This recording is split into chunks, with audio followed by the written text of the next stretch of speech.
Thank you for listening to this PodcastOne Sportsnet production, available on Apple Podcasts and PodcastOne. The Steve Austin Show is brought to you in part by Great Clips.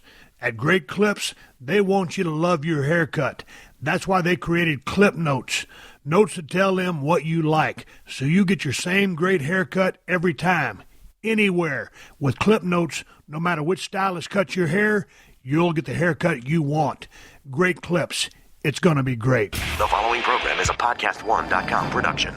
From Hollywood, California, by way of the Broken Skull Ranch, this is the Steve Austin Show. Give me a hell yeah. Hell yeah! Now, here's Steve Austin.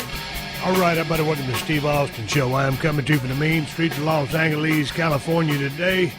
I just got back to Marina del Rey from spending 5 days out in Palm Desert, California for the Kawasaki Dealers Convention.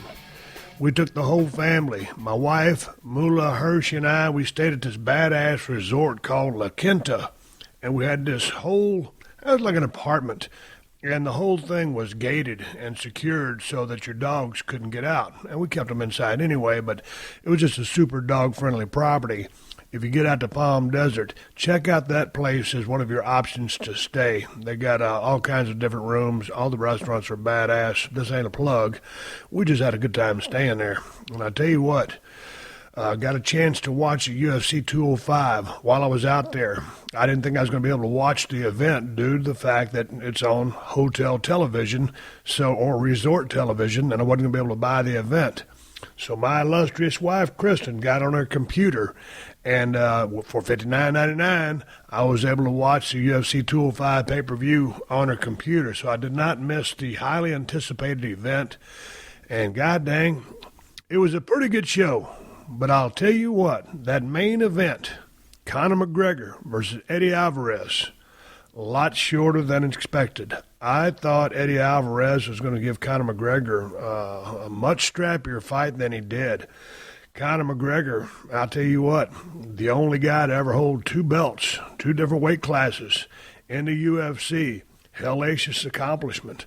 It'll be interesting to see what this young man decides to do moving forward. Little discombobulation there going on after the fight. He was looking for that second belt. It was nowhere to be found. Finally, they rustled it up. People were starting to think it was like a Montreal screw job or something. And Conor was hot. He wanted that belt, and they got it to him. So anyway, I enjoyed watching the event. It was pretty good. I thought it was going to be a little bit better than it was. Man, I was disappointed to see Chris Weidman go down like that. I mean, he's on the comeback trail trying to get back to square one and get back in title contention. I'll tell you what, just that guy, he was fighting as a salty guy with that kind of jump-up kick that caught him in the head and put him down. Weidman was bleeding pretty bad, but I think he'll be back. I think he'll be back, obviously, you learn from every loss that you have, and this was a big-time learning lesson, but it is what it is. Yoel Romero is a bad dude in anybody's book. I'll tell you what, they're already talking about a Lamar Woodley and Wonder Boy rematch, and I'll tell you what, that was an interesting fight. I thought Tyron Woodley would come out and be much more aggressive than he was, but to Joe Rogan's point, I mean, the Wonder Boy is extremely hard to hit. That point karate background that he had really posed a lot of challenges, I think, for Tyron. But, Tyron has so much power. And those good leg kicks, I don't know why he didn't employ much more of that. But since I'm a former pro wrestler and I'm not a fighter, I guess I really don't know what is going on. But enjoyed the event. I was glad I was able to watch it. Down there for Kawasaki for 5 days. It was a dealer's convention. I'm a brand ambassador for the Kawasaki Motorsports. And then I represent the side-by-side division, the Mule Pro FX and the Mule Pro FXT. And it was good to go out there and hang out with all the Kawasaki people. They had about 4 or 5 different tracks built out there, one for the Terex, one for the Kawasaki Pro FX and FXT, one for the street bikes, and one for the dirt bikes. So, man, I got out there in the Terex, and, man, I was out there raising hell on that course. And then pretty good little course they build out there. Get you a chance to show you what those machines will do. And then I went over and rode the Pro FX and the Pro FXT. And then I got on a little Z125 street bike. And, man, you talk about a cluster. It's a great little machine, but it's not built for someone that's 6'1", about 270. So I squashed that suspension down, and my knees were getting tangled up in the handlebars. I was thinking about getting one, but if you're small enough to ride one, go get one. I think it's probably the greatest pit bike of all time. I did throw a leg over a KLX 140, the Big Wheel edition, and I have a KLX 450. They stopped making that motorcycle in 2008, and that's the year model that mine is. And that motorcycle that I got, because I've limited time to ride, is too much bike for me. But I got on that 140 out there, and it was about the right pace for a guy like me who doesn't ride enough. I didn't do anything crazy. I caught a little bit of air off a couple of the jumps, hit a couple of the berms, stuck a leg out, and it was a good time, man. And I'll tell you what, I had to go ahead and let my hair down and have a couple of margaritas because I was out there with the wife on vacation. And we're just now getting back to the house and getting settled in. It's about a 120-mile drive out there to Palm Desert from Los Angeles. And I will tell you what, we got caught in traffic going both ways, out to Palm Desert and on the way back. There was just a boatload of traffic, and everything was just jammed up. It was slow going, and as soon as I touched down, I threw in a couple of crackers and cheese in my mouth and headed over to Segunda Brewing Company. Rob was waiting for me. Rob Croxall is my guest on the show today. Rob didn't realize that yesterday was the anniversary of Broken Skull IPA. So I wanted to go over there and get an anniversary podcast with the man that helped come up with the formula for Broken Skull IPA. And so as we sat down and started rolling sound, you'll probably notice right off the bat that I already got a buzz because we'd had about 2 beers out there on the floor, and he sampled me a couple of other things that he's working on before we even rolled sound. So it's a great conversation. But we were sitting there shooting a breeze about some of the process of beer making, where does Broken Skull IPA go from here, some other things that he's got in the works. But again, it was just a good thing to sit down and drink some beer because that's the first time I've had Broken Skull IPA in a couple of months, I guess. I got 12 of them in the box. I'm going to take down to the Broken Skull Ranch and share with Teddy. And then we'll go through a couple of Jack Daniels nights, and then we'll tighten up. And it's just going to have a little celebration when we first get down there and then get strung into hunting and working out and doing everything that we need to do down there to get the Broken Skull Ranch looking up to speed. And hopefully we got a good year of hunting this year. I'm so looking forward to getting down there. It has been, well, by the time I get down there, it's going to be the 17th. And on the 19th, my whole family is going to get together in Victoria, Texas, and we're going to have Thanksgiving early like we always do. And looking forward to getting all of my family together and seeing everybody and then getting back out there and getting in a deer stand because normally in November, right at the beginning of the month, I am there already in a deer stand hunting.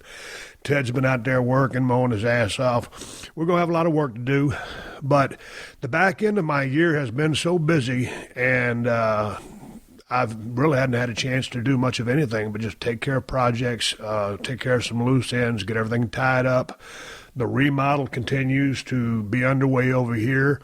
As soon as I finish sending this open and this closed to Stacy, I've got to do one more podcast before I leave down there in Texas. I'll give you guys my word. These Thursday podcasts are going to be a lot of deer hunting, a lot of BS, and it's going to be me and Ted Fowler for the most part, and I'll bring in some wrestling personalities on my Tuesday show. Hopefully myself and Wade Keller can break down a couple of pay-per-views while we're down there. You know, we got the big pay-per-view. I watched the Survivor Series coming up with Brock and Bill Goldberg, probably is the main event. We'll be doing a lot of wrestling conversations as well. That seems to be my bread and butter, what you guys like to hear. But with respect to that, if you've got anything specifically you'd like me and Ted to talk about or any people that you want me to interview while I'm down there on Skype, please send your suggestions to questions@steveaustonshow.com.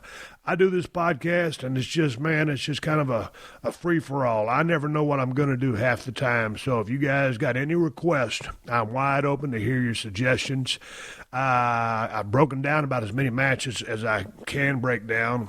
I tried to break down that 2 out of 3 falls match I had with Triple H. Couldn't do that. I was actually watching Savage versus Steamboat from WrestleMania 3. I was going to break that down, but that match I think is just better left alone. Just listening to Gorilla and Jesse call it, and just watching how magic the guys in the ring are. George Animal Steel along with Elizabeth out there on the outside, but just listen to the commentary. So I didn't really want to break that thing down. And I was talking to Stacy the other day. She had a good idea. She said, how about for the Thanksgiving podcast, we reissue or replay your Mr. Fly episode? Because a lot of people haven't heard it, but a lot of people request it because they heard about it. So for the Thanksgiving podcast, Stacy's going to replay, and I'll redo the open, redo the close, tell you where my mind was at when that podcast happened. That was a one-take deal. I thought about that podcast for about 2 or 3 hours and let it fly, never hit the stop button. And it turned out to be, I don't know, probably one of the favorite podcasts I've done. It's out there. You'll think I'm crazy or on drugs when you hear it, but I laughed my ass off. And while I was down there in Mexico filming Redneck Island, I probably listened to that podcast 10 or 15 times because that's how much it entertained me at the time. But anyway, again, my guest today is Rob Croxall. We're going to sit down.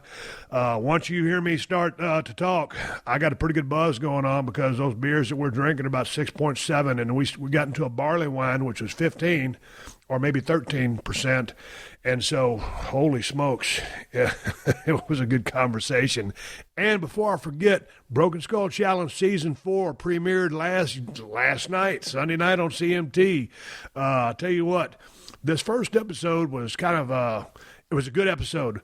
I thought I could have been a little bit better. I was a little rusty, hadn't been working about a year. You watch this season. Just watch this season because it's going to start ramping up and it's going to build up. The challenges are going to get crazier. The competitors are going to get even more intense. But I enjoyed what I saw last night. For the next 9 weeks, you can see me and all the guys and the girls out there on Broken Skull Challenge. It's the toughest, baddest, coolest show on television. And I'm riding down that Kawasaki Mule Pro FXT on the Skullbuster every single week. I'm proud of that. Proud to be in business with Kawasaki. But hey, before we get to Rob and the rest of this show, I've got to take care of a little bit of business. A quick word of thanks to one of the sponsors who make this podcast possible, Dollar Shave Club. I know most of you people are already familiar with Dollar Shave Club and have already signed up to get their great quality razors that are a fraction of the price of the big razor companies. And if you ain't already signed up to have Dollar Shave Club deliver these razors right to your front door, what are you waiting for? Go to dollarshaveclub.com/Steve to get yourself hooked up. And while you're there, check out the other great products that Dollar Shave Club has that will make you look and smell like $1 million, like Dr. Carver's Shave Butter. Use that with your Dollar Shave Club razor, and your face will feel as soft and smooth as a baby's butt. Dollar Shave Club makes stuff for your skin, your hair, and your underparts. So sign up now at dollarshaveclub.com/Steve. You'll never have to step foot in the mall again. And once you're in the club, you'll see that not only do they have the best grooming products on the market, they're also affordable. Your wallet will love you. And right now is your chance to see for yourself why so many of us love Dollar Shave Club. If you're not a member yet and have never joined, now is the time. You'll get your first month of razors for free, just pay shipping. After that, it's only a few bucks. So join today. Go to dollarshaveclub.com/Steve. That's dollarshaveclub.com/Steve. Do you like scary radio dramas? Tune into Fangoria's Dread Time Stories, fully dramatized horror stories hosted by Malcolm McDowell. Irony is only one small ingredient of these Dread Time Stories. Hear a new episode every other week on the PodcastOne app, iTunes, and PodcastOne.com. The Steve Austin Show. The Steve Austin Show. All right, here we go. We're podcasting. I got sound rolling. Y'all know that I'm a perfectionist. There's been very few times that I've turned in a perfect show. But there's been many times I've hit the stop button because I didn't think what I was doing was good enough. I just hit the record button. I'm not hitting the stop button until I'm done. I'm sitting here at 140 Main Street in El Segundo, California. I'm at El Segundo Brewing Company. Right now, it's November 13th. 2016. 1 year ago, on November 13, 2015, we released Steve Austin's Broken Skull IPA, a collaboration with El Segundo Brewing Company. I'm sitting down with my guest, Rob Croxall. Rob didn't even know today was the anniversary of the beer. I called him. I just got finished spending 5 days in Palm Desert with Kawasaki As a brand ambassador, I had an outstanding time in trying to haul ass, get back down here to California so I could load up my pod. Everybody's been listening to the podcast knows I'm getting ready to go down to Texas. We're remodeling our house. So I got all kind of things to do. And I had to turn in a podcast early, and I needed someone to talk to. And it just so happened that it was the anniversary of Broken Skull IPA, the best IPA in the United States of America, in my humble opinion. I'm sitting here talking with Rob, my buddy, the owner of Segunda Brewing Company. Rob, happy anniversary. Thanks, Steve. And I got to apologize for coming across like the ass I must have for you coming down and saying this is our anniversary and me saying what? But hey, I couldn't be happier. Yeah, but here's the thing. You're a guy. That's what guys do. You Amen. forget stuff. Now, if I was your wife, I might be pissed off. I got to put that on my calendar. I'm like just your else. buddy, so it doesn't make a damn. Hey, it's been great. We just got finished talking to a couple that came all the way from Charlotte, North Carolina, because they came down here to Santa Monica. They had some friends and family that they were down here visiting, and one of their things on their list of things to do, because they're big craft beer people, was stop by one of their favorite breweries, and they researched because they're IPA guys. Right. They wanted to IPA come people. drink West Coast IPAs. And they did all the research, and it was, first of all, logistically possible, being close to Santa Monica. But I told them, I said, hey, if you're looking for IPAs, if you're an IPA person, you came to the right spot. Right. I was kind of blown away. I said, where else did you guys go today? And I was expecting the standard, the Beechwood or the Noble or the guys who I think are making really fantastic West Coast IPAs. And I said, no, this is our only stop. We're just coming by El Segundo. So, I mean, people like that, we get those once in a while. It just totally, it stokes me out when people get what we're doing. So, and it was funny because they're wrestling fans. The guy basically followed my whole career from start to finish. And I said, well, did you try the Broken Skull IPA? And he said, no. I said, I'm going to give your ass a stunner. He tried everything, and he loved all the IPAs. And so here's the setup. It's the anniversary of Broken Skull IPA, and we go over the story about how this beer was created. But Rob has a table full of beers that I don't know what I'm drinking, but we're fixing to sample some of these beers as we talk casually and shoot the breeze. But let's go back to that illustrious day when we decided to do something together, Rob. As I remember, we were sitting right here. Same room, but this was actually, I think, our tap room at the time. Back in the day. Which is now about 10 times bigger. Before y'all tried to do the global expansion. Right. But we sat here, and we had about, I don't know, it was 8, 10, 12 beers on the table. Do you remember? Yep, I think it was 10, 12 beers or so. It was you and me and Greg, who was one of our in-house Cicerones. And so I was sitting there, and because I don't speak the lingo, I'm a beer drinker. I'm not a beer maker. You are. You're both. And so you were able to, sit there and identify what I was trying to say. You understood the lingo. I guess you could decipher the code with which I speak. Right. Broken beer language. And, man, all of a sudden you said, hey, man, I got a formula. And I said, all right, man, I'll come down there. And y'all walk me through the process. I'm looking through the glass window of the, what's that silver thing called, Rob? Brew house. The brew house? Yeah. Yeah, man. What's that cylinder called, though? Oh, that one, that's a fermenter. The fermenter. I poured all the ingredients in the fermenter. It shows you what I know. Hey, man, it's been a long day. And me and Rob have already drank about 3 or 4 beers. And before I came here, the only thing I'd had was for breakfast. I've been down in Palm Desert for Kawasaki, and I was riding four-wheelers all day, riding motorcycles, so I don't have any food in my stomach. So those first few beers, I already got a buzz. This podcast is probably going downhill from here. But anyway, Rob told me to put all the stuff in the fermenter, and about a few days later, 15, 25, how many days was it? I think it was about 3 weeks, roughly. 3 weeks. Yeah.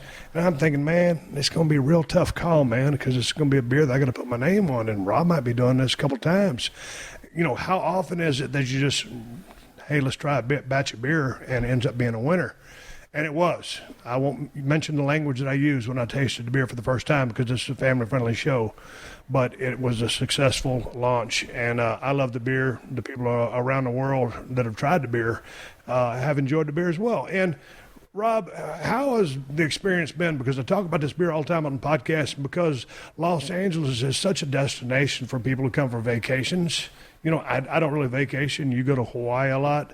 But people come down here, and I say, hey, man, stop by 140 Main Street and go try out the beer. Sure. So have you had a lot of people come in from around the world and ask for the Broken Skull? It's a whole new group of people that come to the brewery because of your fan base that come here. They hear you talk about it, and people come to the brewery, And the thing that's really remarkable about it is people who may not be craft beer fans to begin with will come here and try, the beer with an open mind because, Steve said, because Steve says so.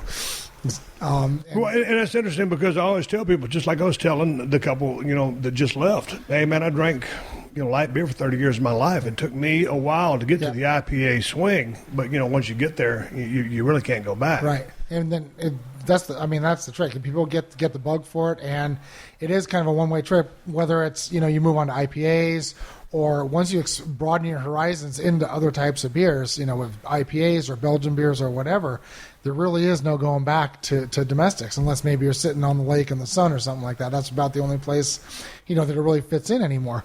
But when you have you talking about the beer and people coming with an open mind wanting to try it, it's very different than somebody saying, hey, try this craft beer, it's good. So it's been phenomenal. It's opened up a lot of doors. We've used the beer as a platform to help us launch in Portland. We've been out in Richmond, and it's been phenomenal for the brewery, and the reception for the beer has been great. I mean, if you still look at the ratings on Rate Beer or Untapped or any of the beer things, the beer is still getting really good ratings from the beer geeks too. So it transcends just the beer world, but also crosses over into your fan base too. So anyway, this whole thing isn't a plug about Broken Skull IPA. This is the anniversary. I'm proud to be here. But I want to talk about, before we start tasting all these different beers and you tell me what went into making these beers, what has been the trend as of late? Because IPAs have been trending for the past few years. You do collaborations with people who specialize in sours and different kind of beers. But where's the needle moving with respect to what's going on in the craft beer market? Great question. As of, I'd say, the last year to 6 months, there's been a huge movement in IPAs towards what is known as the Northeast IPA or hazy IPA. And a lot of breweries, it kind of started out there with a beer called Heady Topper and maybe some others. And these guys are making IPAs intentionally cloudy. You've been around the brewery, you know how meticulous we are about trying to getting our beers clear. And that was something that, when we were first opening up and learning the trade, and it took a lot of effort to get our beers where they are now in terms of clarity and traditionally, clear quality beers. It's the latest trend is kind of flying in the face of all that, where people are putting out hazy IPAs that are still, really rich in proteins or yeast and suspension. They're calling them juicy IPAs, and no bittering hops. A very hazy IPA to where it almost looks milky, kind of using ingredients like oats, heavy in wheat. I've even read of cases of people adding flour to their beer to give that appearance, and whether or not I think that's a great idea is a different question, but that is kind of the hot thing. And releasing these beers, and then big additions of hops very late at certain temperatures and certain points in the process to give you this really juicy kind of quality, but not so much traditional hop bitterness, resininess, is that a word? But so that's kind of what's been going lately. A lot of people putting those in 16-ounce cans, doing one-time releases, and getting lines around the corner. It's happening all over right now. It's really kind of wild. So when you say the haziness is like, it's not necessarily an unfiltered thing. They're adding stuff to make it hazy. They are intentionally making it hazy. And, like I said, they're using ingredients such as oats or wheat or even, other additives to intentionally keep that. And there's conversations about whether that is helping retain some of those juicy kind of qualities that you get in the aromas, or is that really just from sheer massive hopping? I really don't know. But we've dabbled a tiny bit on small batches, just playing around with that. I'm not sure I'm really sold on it. Maybe I'm becoming a dinosaur at 5 years old, but I do appreciate a well-made, clear beer without a bunch of things floating around. I think as a brewer, my concern comes into people making, beers that are imperfect, and then, that's our hazy IPA. And, really when I know that putting out a very clear, perfect beer is not really an easy feat. So a lot of people do really tasty beers on purpose. I just hope that it stays with people who are really doing it intentionally and doesn't really open the door for flawed beers getting out there and people claiming this hazy thing. Okay, you got to take care of the sponsors and let me do this podcast for free every week. So big ups to my buddy Diamond Dallas Page and DDP Yoga. You guys have been hearing me talk about DDP Yoga forever, but believe me, it's not just because it's one of the great longtime sponsors of the podcast. It's also because my buddy Diamond Dallas Page has created one of the best dang fitness programs on the planet. DDP Yoga isn't just a workout either. It's a healthier way to live. Dallas helps you with everything, the fitness, eating smarter and healthier, and tracking your progress so that you stay on track. He even provides a little kick-ass motivation for days when you ain't feeling so inspired. And he does all that with his new DDP Yoga Now app, which you can get for iOS and Android. A lot of pro wrestlers, athletes, and musicians swear by DDP Yoga. You all know Jake the Snake and Scott Hall's stories. You know Jericho, AJ Styles, RVD, and Kane all do DDP Yoga. Even Mick Foley's doing DDP Yoga, and he's in the best shape of his life right now. And with the DDP Yoga Now app, you ain't got no more excuses about why you can't start DDP Yoga. The app means you can do it anytime, anywhere. DDP Yoga Now app users can do the original workouts, the new 2.0 workouts, and live workouts from the DDP Yoga Performance Center. And for a limited time, you can get the DDP Yoga DVDs for 15% off plus 3 months of full access to the DDP Yoga Now app. Just go to ddpyoga.com/Austin. That's ddpyoga.com/Austin. Take advantage of this great deal. Commit now. Change your life now. Go to ddpyoga.com/Austin to get started. We just tried a couple of beers, and we're about to try a couple of beers while we're here on the air. And one of them, what was the one out of the barrel? That is called the Old Jetty Barrel-Aged Barley Wine. That's our first barley wine. But you guys are known for your IPAs. And this couple from North Carolina researched all the breweries around and came here because they were IPA fanatics. So you, as El Segundo Brewing, is known for IPAs, correct? Right. Absolutely. That is what we are known for. Okay. So as an IPA guy, or as an IPA brewer, but doing a bit of everything and doing it very well, what is your direction? What is your goal? Where do you want to head to? You know me. We're gonna keep going the same way. I like the traditional West Coast style IPA. I like the lean body. I like being able to taste what the hops contribute. There are so many varieties of hops out there, and you can get so much from them, and you can get, even within the same variety, depending on how you use it, you can get different characteristics. So I still dig that. And as we talk through some of these beers, we'll talk about just some of the subtle differences in them. But right before we went on, started recording, you tasted a couple, side by side. And I mean, it's just such a wide range of characteristics that you can get in these beers, just with different ingredients and different approaches. So we're going to keep marching down that same road. We're IPA focused. We'll do some other stuff on the side for fun. Okay, so what's the story, before we start tasting these beers, what's the story with respect to being able to get the hops that you need required for the type of beer you're looking to manufacture? Because in Broken Skull IPA, you picked Cascade, Chinook, Citra hops. Correct. As we know, and there's only a limited quantity of these.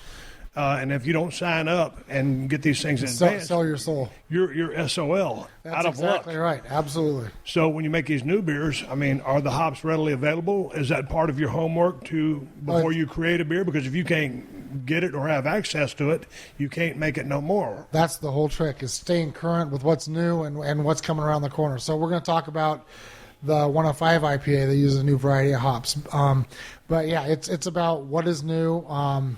Trying to get ingredients that haven't really hit the mainstream yet. Actually, we have another beer that I didn't pull for you that we can talk about, where we use an experimental variety of hops that very few breweries got their hands on.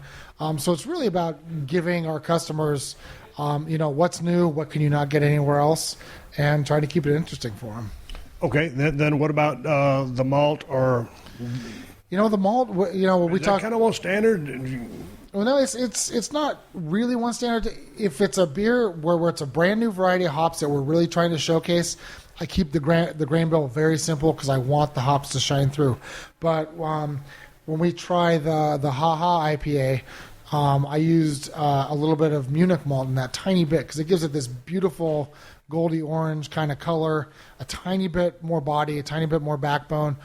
we're heading into colder months. I think it just kind of works for the time of year. So we make subtle tweaks like that, but we keep it hop focused primarily. Okay, I follow you on Instagram. What is it? ESBC Brews? ESBC Brews. Okay, and I saw the label for Haha IPA. I loved it. It's just a great drawing of El Segundo. You can see the brewery right there in the picture. You see the two smokestacks coming up.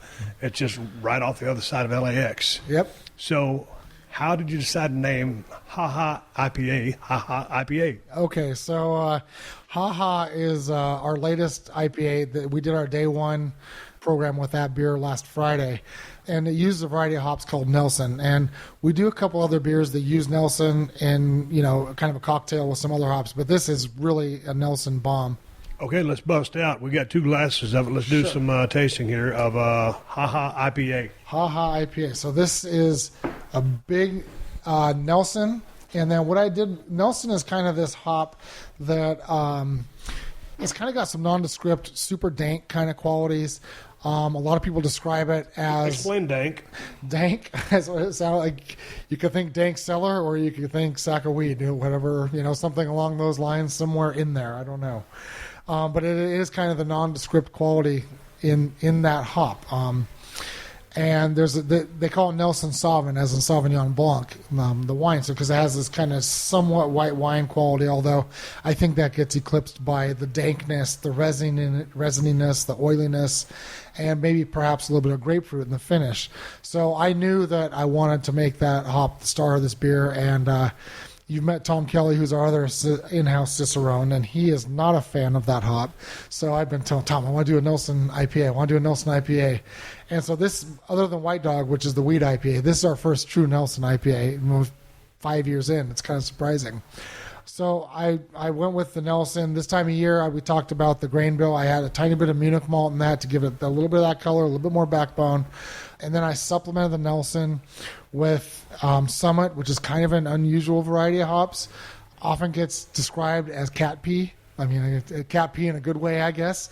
Cat pee, oniony, garlicky, a little bit of that, and then old school Chinook, which is kind of a spicy, grapefruity kind of quality. So we hit it with 2 rounds of dry hop. I really don't remember what it measured out to per barrel, but it was a pretty hefty charge. So the reviews on that beer have been as good as anything, in the last 8 months or so. One time I was down here, I think you'd come out with another beer that was kind of Nelson based. I don't remember the name of it, but let's don't mention the name of it. This Haha is very easy to drink. Right. That's a good beer. Right. I wasn't originally a fan of the Nelson hop. This is a badass beer. So everybody's liking this? Everybody's liking it, and we were talking a little bit earlier before we started recording about the technique that we used on that beer. The hop, it's called hop bursting, where you do big additions of hops very late in the process, in the late boil or in the whirlpool, and crush the beer with hops at that point. But we didn't do any bittering hops at all in that beer. So normally with a beer, you're going to add hops early in the boil them for 60 minutes for your traditional, traditional kind of timeline on production of a beer. There's no bittering hops in that beer. It's all late additions. It's all hop bursted. And, I mean, you can tell me there's still pretty substantial bitterness on the beer. It's not overwhelming, but it's very apparent. We're kind of starting to think that this hop bursting technique gives you a good, clean bitterness, possibly without some of the vegetable qualities, or maybe that's, in my head. I don't know, because I know how we made the beer. But it sure makes it for an easy drinking beer. And, the Nelson hops are, quite aggressive in that beer, so backing off on the early boil addition probably makes them a little bit more palatable. Well, that's interesting that you would put it in so late for such short of a time. Yeah, it's, the isomerization of that. Okay, so can I get nerdy for a second? Yep. Okay. When you're boiling, you're isomerizing the isoalpha or the alpha acids in the hops, and that's where your bitterness comes from. So that happens at high temperatures, say maybe, I don't know the mark, but above 170 degrees or so. So when you're boiling a beer or you're boiling wort, adding hops, the longer you boil, the more isomerization is happening. And that's the theory there. So the theory on the late boil additions is you're not in the kettle with these hops for, an hour, but once you cut the flame, the beer's still at 212 degrees in the kettle. So you're still getting that isomerization, but just not quite as, at quite such a high temperature and quite as long. So I think you get a somewhat subtly different quality. Okay, question before we switch to the next beer. The beer expert and wine is a sommelier, and beer is a Cicerone? Cicerone. Okay, you went to UC Davis Cicerone School, right? No. I went to the Master Brewers program at UC Davis. Brewers are different than Cicerones. Cicerones are our critics. I have Cicerones on staff that keep me honest. Okay, so do you think I could pass the Cicerone School? Well, let me see. Probably not right now. Although I do respect your palate. I mean, you're very articulate and you know what you like. So, and you can pick out qualities. But I think, a lot of what the Cicerones know too is history, styles, serving, being able to pick out a style out of a range of beers in front of you. What I got to do to pass Cicerone class? Drink more beer. God dang. Drink more beer and pay attention when you do it. I'm paying attention, and I enjoy what I drink. How tough is it to go to Cicerone School? Okay, so there's forgive me if I'm wrong on this, but I believe there's 3 levels. There's like a Cicerone server level, which all of our servers out there take. It's about how to serve the beer, talk about the beer, glassware, things like that. There is the certified Cicerone, which is Tom and Greg, the guys that you know. Those guys are the experts. They pass tests on the history, the styles. You have to sit down, be able to identify beers, and it's pretty heavy-duty stuff. And then there is the master level, which there's only a handful in the whole country or whole world, and that is like, it's like a 90% failure rate, in front of a board, being able to pick out defects, talking, and this is non-brewers, generally speaking, talking about brewing process, talking about flaws that you're going to get in beer, being able to have 7 beers in front of you and tell you what style every single beer is. So it's really hardcore stuff. So in fact, the 2 guys that you know, I think are taking that test. They've been studying for about 6 months, drinking beer, but talking about beer and paying attention to what they're doing. They're both taking that test this week, so we'll see how they do. Okay, so how difficult was it in listening to me? Because we came up with a winner with Broken Skull IPA, in which I was sitting here, just some guy that drank beer all his life, and your passion, you started home brewing, and then you got into the beer business. So how hard was it for you to understand my layman's terms as we talked 1 year ago? I don't think so. I think you were very articulate, and we put beers side by side and say, are you getting this? If you say, I like this over here, and then I remember we were doing the Mayberry, and we were doing, am I allowed to say the Sierra Nevada Hop Hunter? And we were talking about the mid palate, I think, and are you getting this and this beer and that beer? So, by having you taste more and more things, we're able to kind of fine tune it and nail it down. So I don't think it was tough at all. It was actually kind of fun because we got to try a bunch of different beer. So then what I want to do when I get some free time, and I think I'm going to have some free time on my hands pretty quick, can a guy like me, 51 years old, just go to UC Davis and say, hey, man, I want to take the Cicerone course, get a level 1? Well, so UC Davis isn't Cicerone. That's its own thing. But anybody can sign up for the beer certified beer server course, which is the first level of the Cicerone. Yeah, you can go do that. Absolutely. And that's much more for the folks on the front lines serving the beer to really do the Cicerone. I believe anybody can apply and test. Yeah, but I'm not trying to be Einstein. I'm not trying to be equals MC squared. I just want to be able to talk about and should I go for level 2? Hell, I go for a damn scholarship, Rob. Well, what I got to do? I just want to be able to speak a language so I can properly articulate the flavors that I'm tasting. What should I do?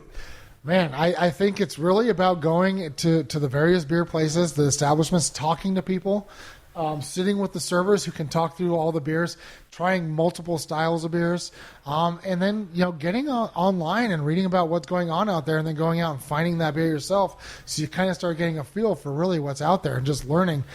For me, I've been a beer fan for a long time. And so I've gone through various phases of I'm really into this style right now and then move on to something else. But it really is just about going out and exploring and learning what is out there. And then, I don't think there's really any master plan for how you get there. But at the end of the day, it's about drinking beer, drinking different beers, and paying attention to what you're tasting. And one of the things that I learned when I was at Davis that I found really, really interesting, there was a professor of sensory science named Dr. Sue Langstaff, who is just brilliant. She's known in beer, wine, and chocolate. And she says the way you fine-tune your senses is she will be driving around with her husband, and they'll smell something, and what is that? Identify it. Put your finger on it. And when you're walking around, so it's about, just when you're walking down the street or something and you smell something, you pay attention to it and you identify it, and then you're able to articulate what that is. But it sounds ridiculous, but that really is. And I find myself doing that too all the time. What is that? Because you never know. I mean, sometimes I came to a realization not too long ago that there's a certain characteristic in some varieties of hops that people describe as stone fruit. I think it smells like a brand new box of crayons. And I have kids that are young, and that's what it is to me. And so if I smell crayons in a beer, it's like, oh yeah, stone fruit. That's what everybody else is going to say is stone fruit. So it's about paying attention and really learning. That's the part about how to put a name with what you're sensing in the beer. But then also it's about learning the different styles. What are you going to pick up from that style? What are you going to expect in terms of body and hops and ingredients from just the massive array of beer that's out there. Okay, before we get any further, I need to give a quick thanks to all of you for supporting all the fine sponsors of the Steve Austin Show. I couldn't do this for you twice a week for free if not for the sponsors, and that includes DraftKings. Did you know you can win some serious cash playing 1 week fantasy football at DraftKings.com, and that if you use my promo code Steve, you can play for free with your first deposit? Playing 1 week fantasy football means you ain't stuck with the same lineup week after week, and it means if you've been as impressed with Cowboys quarterback Dak Prescott as I have, then you can have him on your roster at DraftKings. Give him a 1 week try and see if you don't win some money this weekend. Playing at DraftKings also means that you ain't got to worry about injuries, bye weeks, or underperforming players. Rams running back Todd Gurley, I hate to say it, but I'm talking about you. At DraftKings, you don't have to troll the waiver wire at 2 a.m. on Sunday morning looking for a wide receiver because you forgot yours has a bye week. At DraftKings.com/Steve, all you got to worry about is how you're going to spend all that cold, hard cash you win. And this is a good weekend to give DraftKings.com/Steve a try because they're hosting another huge fantasy contest with over $100,000 in total prizes up for grabs. So get to DraftKings.com now and choose your players for this weekend's contest. And if you use my promo code Steve, you can play for free with your first deposit. That's promo code Steve to play for free for your share of over $100,000 in total prizes this weekend, only at DraftKings.com. Eligibility restrictions may apply. See website for details. All right, what else you got on this tray? Because if we was doing the Unleashed show, I could go off on a whole tangent of smells and whatnot. So let's stick to beer. What else you got on the tray that you're ready for me to try? Let's do this in the right order. Let's do Casa Azul, and I put this one on here. Tell me about Casa Azul. So Casa Azul is our amber Mexican lager. We don't do a whole lot of lagers. And why is that? Okay, so it's kind of a simple reason, really. It's economics. Lagers, lagering is the aging of time of beer over time at changing temperatures, at dropping temperatures. Generally speaking, a lager beer takes about twice as long as an ale. So basically the cost in a brewery like us that's strapped for space and strapped for production space, the cost of producing a lager beer is a whole second beer that you don't get to do by tying up your tanks. So you kind of take in the shorts right there in terms of production, but then also, they see this beer come across at 5.1%. People expect to pay less for lager beers because you've been trained to think that they're lesser beers. So you take in the shorts on the cost side too. So unless you have capacity to burn, you're not going to be doing a whole lot of lager beers. So, and that kind of leads into what I'm going to do. What I'm going to say about this beer is I'm really proud of this beer. This beer won the gold medal at the Great American Beer Festival this year, about a month ago. Basically, we can say we are drinking the best amber American lager in the country right now, which is the category that we won in. And then people said, great, you're going to put it in bottles? You're going to get out there and put it in production? No, because I really, as much as I'd love to, I wouldn't make any money on this beer. And I'm in this because I love what I'm doing, but we got to pay bills at the end of the day. So we'll keep it a draft beer and we'll keep it kind of a specialty beer, but we can't really go to production with it. Okay, here's a question. The beer tastes so good, and I'm not just typically a lager fan to begin with, but if the profit margin isn't there, then as good as this beer is, but you can't really maximize it. What about selling the formula to X? Oh, I don't know. I don't think a lot of craft brewers would be interested in other people's recipes. That's kind of why a lot of us got into this. No, I'm talking about like one of the bigs. Or Yeah, are they not interested in this? No, they wouldn't be interested in beers like this. They have their own. They have their, whether it's in this category like a Dos Equis Amber, Modelo Negro, or something like that. They have their own beers that they'd rather push rather than making somebody else's beer. Hey, but a good idea is always a good idea. Yeah, well, yeah, I'm sure they think their ideas are better than my ideas. So, well, let's talk about this beer. It's let me taste it. I got to go to Cicerone's so I can describe this to you. That's a good beer. It's different than everything we've been drinking tonight because we've started off with IPAs and we went to some barrel-aged stuff. But that's a good beer.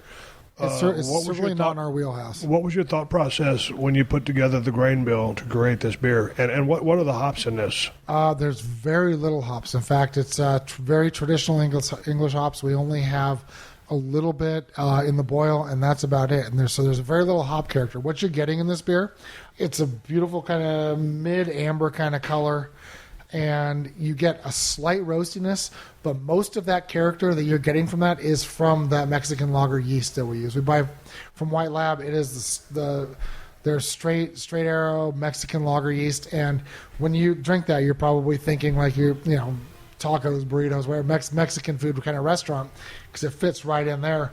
So that's what it's the esters that yeast produces that give that beer the character with a slight, ever so slight kind of roasty background from the malt. Okay, so what's the ABV on this beer? 5.1. Okay, so then in a beer like this, which really to me has no bitterness, is there an IBU? There's an IBU, but a beer like this is going to be in the teens. Exactly. Yeah, so it is right in line with what you would think from a dark Mexican lager, like a dark Dos Equis or something like that. What you got next for me? Let's do the 105 IPA. What's this beer called? That's Casa Azul. Hey man, if you land in LAX, take a left, go to El Segundo, 140 Main Street, and try the Casa Azul. But while you're there, try the Broken Skull IPA as well. It was damn good. That's a good beer, Rob. Thank you. And if Steve asks you if you tried it, say yes. The IPA. What you got next? Let me see. Do you want to do the haha since we kind of talked about that one? Oh, we already talked about that. I had the haha. You didn't drink it. Oh, that's right. I couldn't find mine on the tray. I'm out drinking you. What we got? Let's do the 105 IPA. Okay. The 105 is a highway that comes out of basically almost LAX and goes out to, I don't know, about 20 miles east. So that's where the name come from, right? Right, because it dumps right into El Segundo, and one of my guys, Tom, came up with this name because he's from the East Coast, and he's fascinated with why every freeway in L.A. starts with the, which to me is totally normal. I had no idea that was weird. So let's do the 105. The 110, the 405, yeah. Which I thought was normal, but apparently it's not. Yeah. I don't know. So, we did the 105. It's El Segundo related. We had a, did you see the label? By the way, it's a picture of my dad's 50 Olds on it, so I'll show you the label of it later. It's really let's segue here. Rob's dad is the big car guy. There it is. Does he still have that? No. Man, here's a quick story for you. Rob's dad is a supercar guy and he's a super nice guy, and he had a '63 split window Corvette, original paint, gold. It was just gorgeous. Original. Original, and I would never ever would have thought in a million years to say, hey, you don't want to sell that, do you? Because Rob's a friend of mine, and so his dad is such a nice guy. I didn't want to just try to buy his car off of him. And Rob I thought you were going to be next in line on the car. Yeah, so did I. Had he ever decided to sell it. But anyway, all of a sudden he sold it and shows up in a badass, like burgundy Corvair. No, it's a beautiful Corvair, though. It's a beautiful Corvair. But Rob, that 63 split window was phenomenal. Yeah, I know. It was a beautiful car, and both me and my brother are like, you did what? And so, over the years, he's had a lot of really cool cars. He had, he's had a whole lot of them. You're a car guy. How was it growing up with a father that was a car guy? I always felt I never quite lived up to his mechanical inclinations. My first car was a 69 Camaro that I had, when I was in high school. So I was bitching. It was such a cool car. Black, no spoiler. What was the rallies. 302? It was a 350, but it wasn't the right 350. It was like out of a 71 or 72 or something. But when you're 17, you're pretty badass in that car. And so obviously I grew up around the cars, and he still has his Jag, and he still has a couple other things. And then I sold that, and that's when I got my Travelall, which you've seen and I've used on some I other rolled labels. up here at Segunda Brewing Company a long time ago when we first met each other, and I was back there taking pictures behind the brewery before I met Rob. I said, "Man, that's a badass international Travelall back there." What year is 69? It's a 67. 67. Yeah. And I was like, no way, this guy's a car fanatic. And it was like, this thing was like clean as hell. Oh, yeah, that thing, I found that. We've had it for probably 15 years now. And actually, Amy, my wife, talked me into buying that car because we saw it at a car show on Main Street in El Segundo, some guy trying to sell it. And it was oxidized, it was beat up, there was rust in parts. I walked right by it. And she made me go back, and we looked, and the thing had 72,000 original miles. The interior, dash, everything was brand new.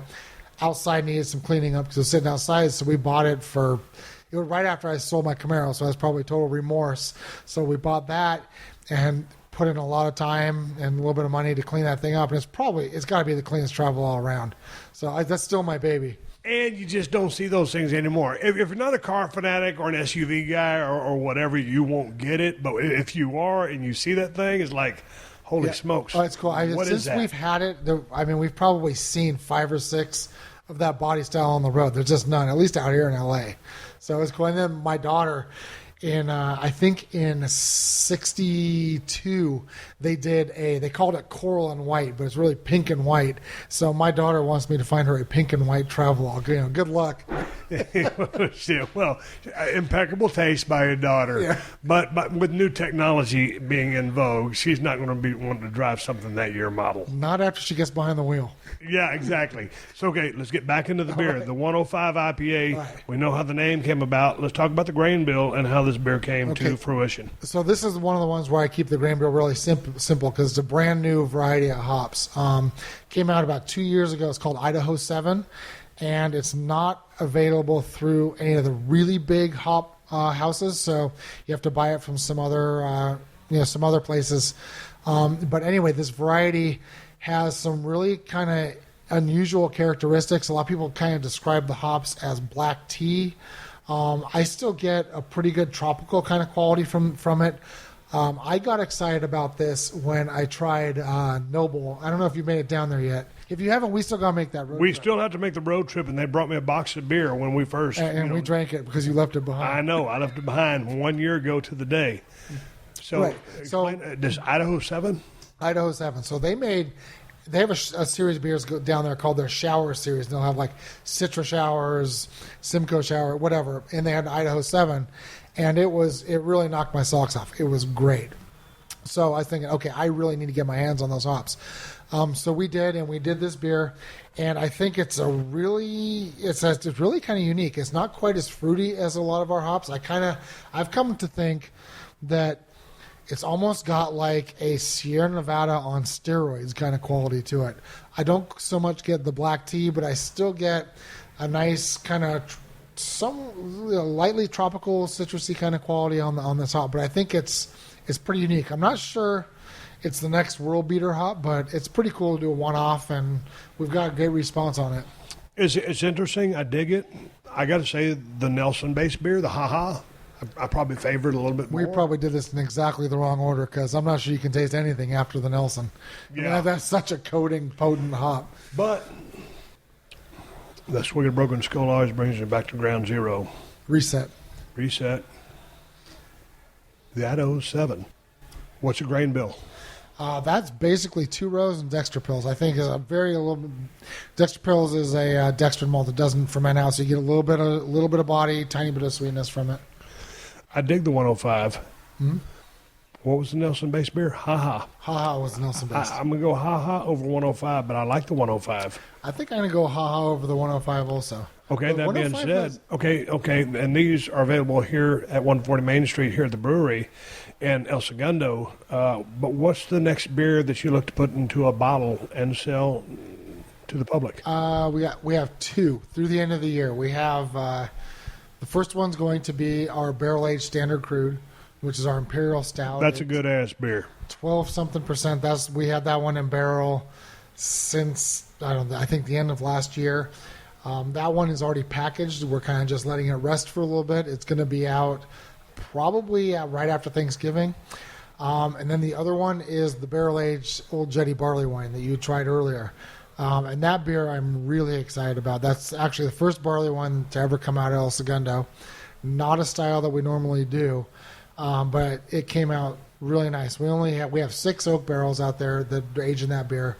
We didn't like one of them. We tossed one of them, so we have 5. So it's not very much.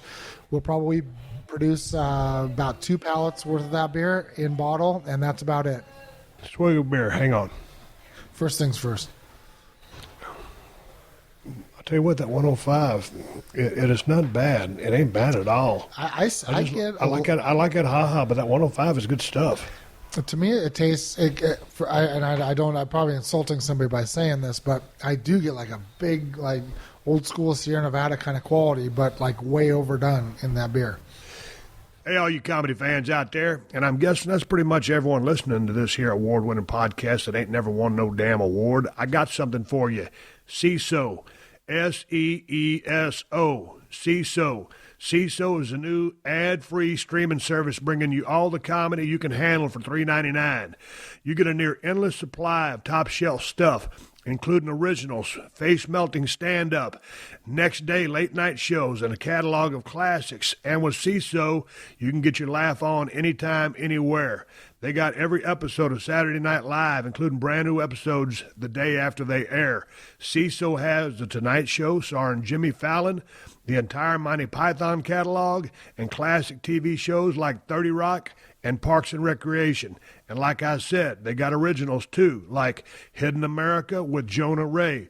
This is CISO's fake travel show where the places are real, but the people are not. And right now, you can try CISO free for 2 months when you use promo code PodcastOne at checkout. Just go to SEESO.com and sign up for 2 months free with promo code PodcastOne at checkout. That's CISO.com. Promo code PodcastOne. Question or statement. Budweiser really taking a shot at the craft beer market with their latest commercial rounds. Thoughts on that? Do you care to go there? Are you talking? Oh, I don't mind going there. I mean, which? Oh, they're just acting like drinking a craft beer is halfway sissy. Not this. They talk about this. Talk out of both sides of their mouth. I mean, they're putting down craft beer, and I know the exact campaign that you're talking about. It's not this foofy thing, whatever.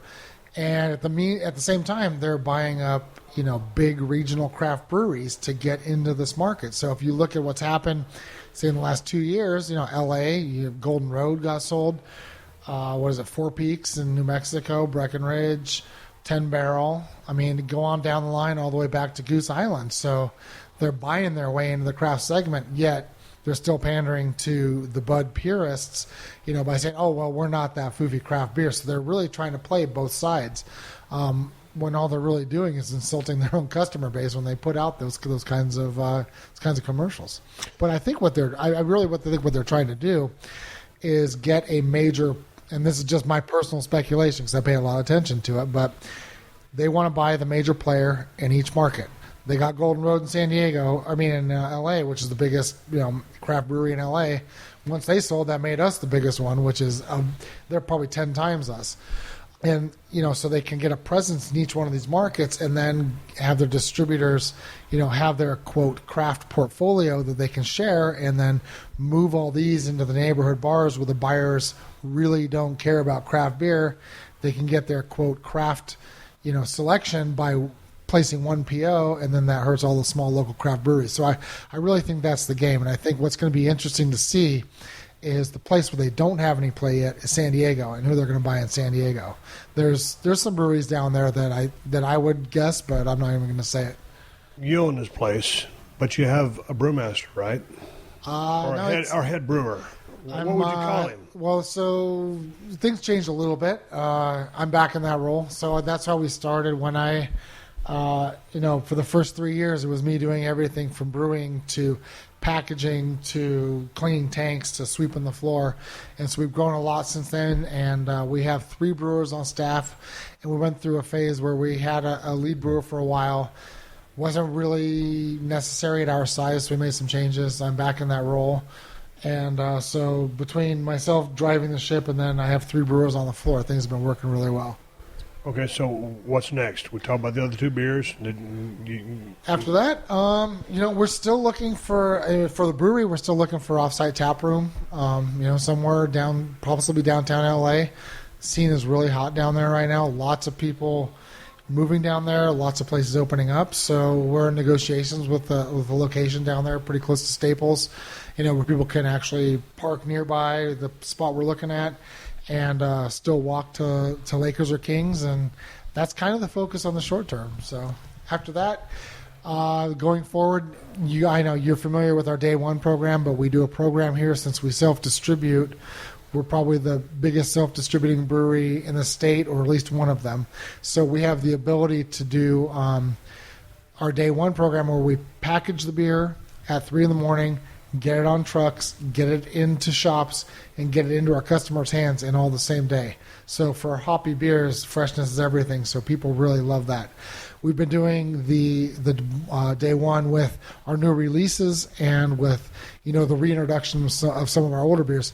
Next year we're talking about kind of mixing that up a little bit and doing some pretty cool things with some other breweries from out of state and some other little angles on that. So we're going to keep doing that, but we're kind of in the works with what we're going to do at Day One next year.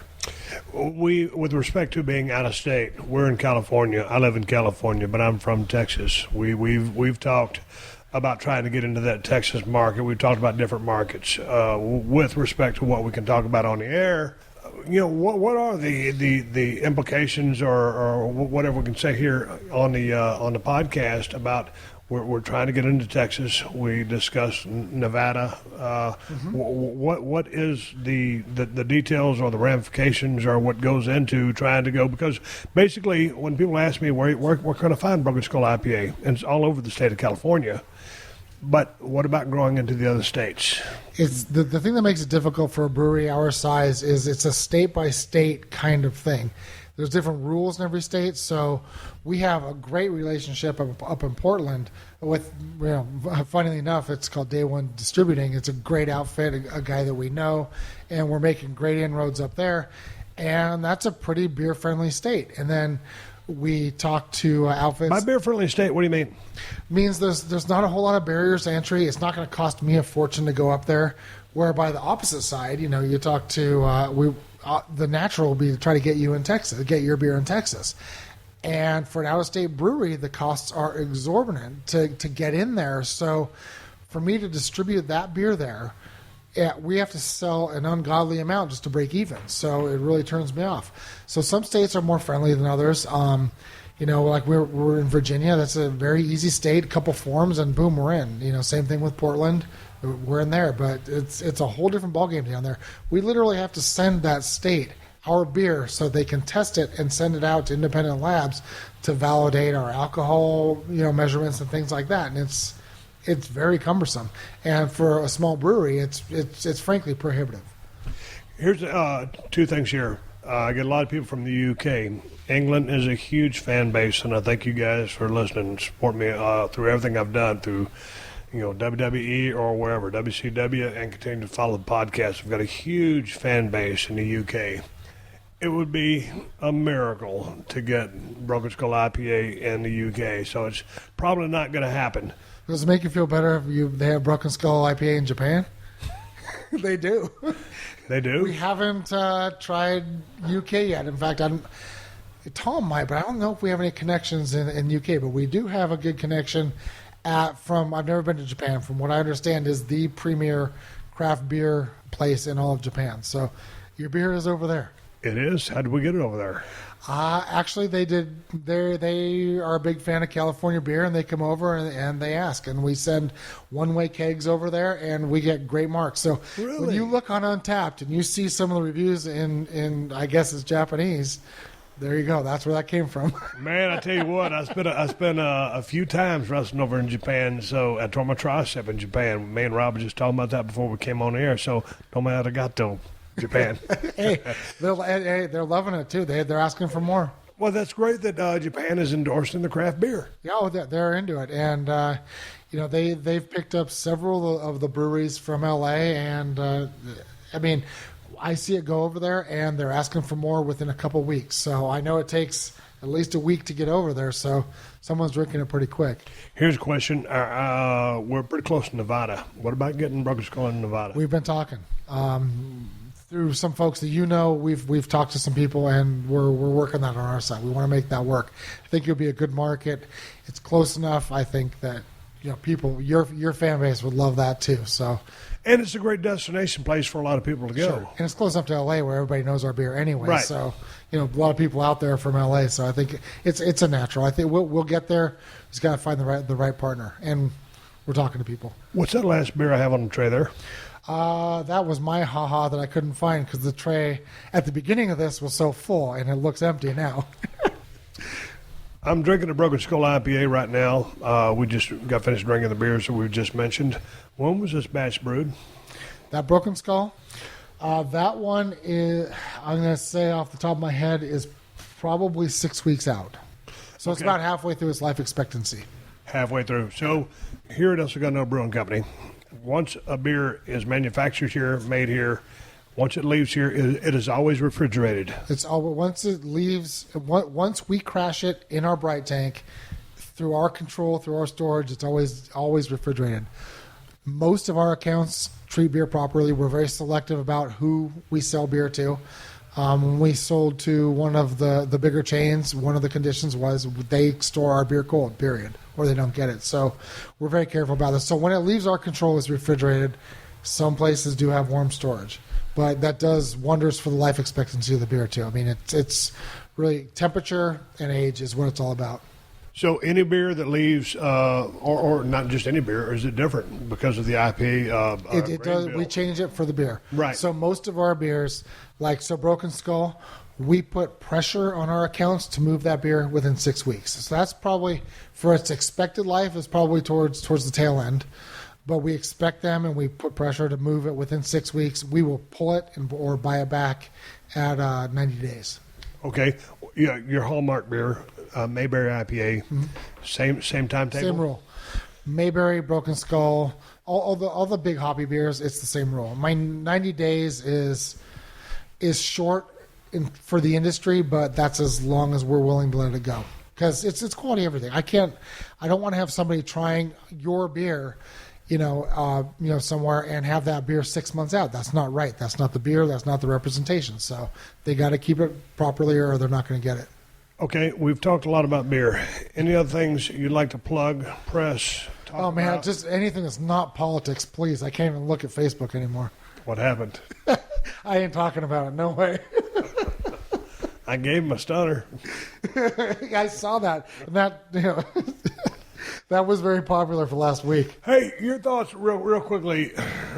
The election just happened, and people are protesting in the streets and leading to violence. I'm fine with people protesting and voicing their opinions, but when it leads to violence or turns to violence, dude, what is going on with our country? And don't go over philosophical on this because I want to get too deep, but dude, come on, what the F? You got to be responsible for your own actions. I mean, you need to take winning or losing like an adult, and there's a proper way to behave. So, and I don't even agree with the term protest. A protest is something to complain about a wrongdoing.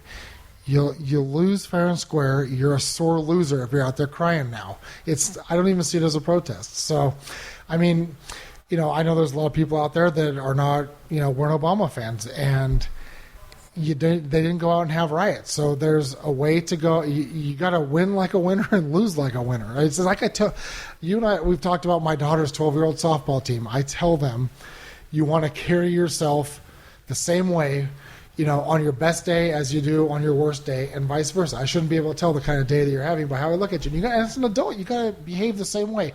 You can disagree with it, but you don't get to go have a tantrum if things don't go your right way. A year or two ago, I think I was watching the ESPN program, and they were talking about it was a college football and the pro football ranks, because everybody knows I'm a huge football fan. And they were like, some of the handshakes after the game between winners and losers was a little bit icy, almost uncomfortable, if you will. Hey, and they said, maybe you shouldn't even have that. I wholeheartedly disagree. Sportsmanship is so important. The respect, the etiquette, just it is what it is. If you get your ass handed to you, you get it.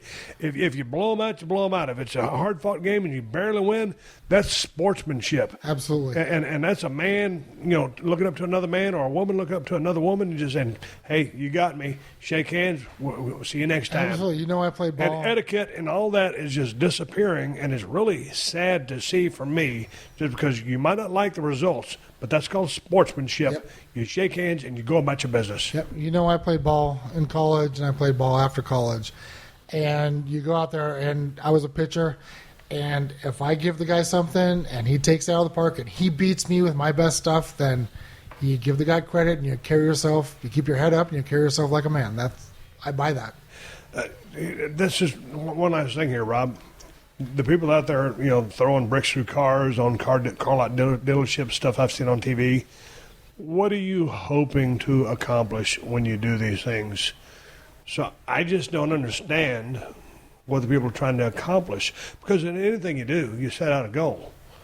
So why would you set a goal just to go out and create chaos? Do they set a goal? I really don't know. I don't have an answer for you. People voicing their opinion, it's fine, but people going out and destroying other people's property it blows my mind. I don't get it, so I'm not the right guy to ask. Hey, let's go back to beer. I'm way better back at that. To the brewery here. It's God dang, you can't believe this. I've been in Palm Desert for 5 days. I got in pretty good shape before I went to Palm Desert, but as soon as I got to Palm Desert, it was vacation. I tried a couple of IPAs, Rob. I'm not going to name the names because I'll never throw another beer company under the bus, but I wasn't in favor with a lot of the IPAs that I tried down there, so I just switched and had a couple of whiskeys, and because I was on vacation, had a good time. But I am back in L.A. I'm in El Segundo. So I would like to go out there into the brewery and to the brew house or to the bar area and sample another few beers if I would. We can figure that out. Are you down with that? I'm down with that. Hey, thanks for giving me an hour every time. Anything else in parting thoughts? I think we covered a whole lot. Just good to hang again. Good to hang again. I'm fixing to blast off to Texas here on the 17th, get my house remodeled. Everybody knows that. The headaches, hassles, and the horse, you know what that goes with that is what it is. My wife dropped me off here. I'm about to call a cab and ride off into the sunset with my backpack, my recording system.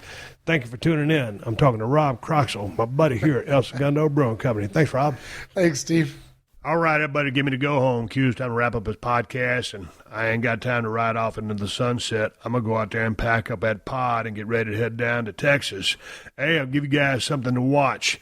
Go back on your DVR and check out the new season of Broken Skull Challenge. It's here. Episode 1 premiered last night. We've got a new episode this Sunday night on CMT at 10/9 Central. So if you missed the season premiere last night, get on your DVR or get on YouTube. I know you can find it somewhere and check it out. You're going to have to watch how this season builds from start to finish, and it's going to blow your mind. Hey, all the new T-shirts at ProWrestlingTees.com/Steve Austin or BrokenSkullRanch.com. The designs that I wore on the set of Broken Skull Challenge, they're all hot and ready to go. And we're going to get ready for Black Friday, so everything will be available before Christmas.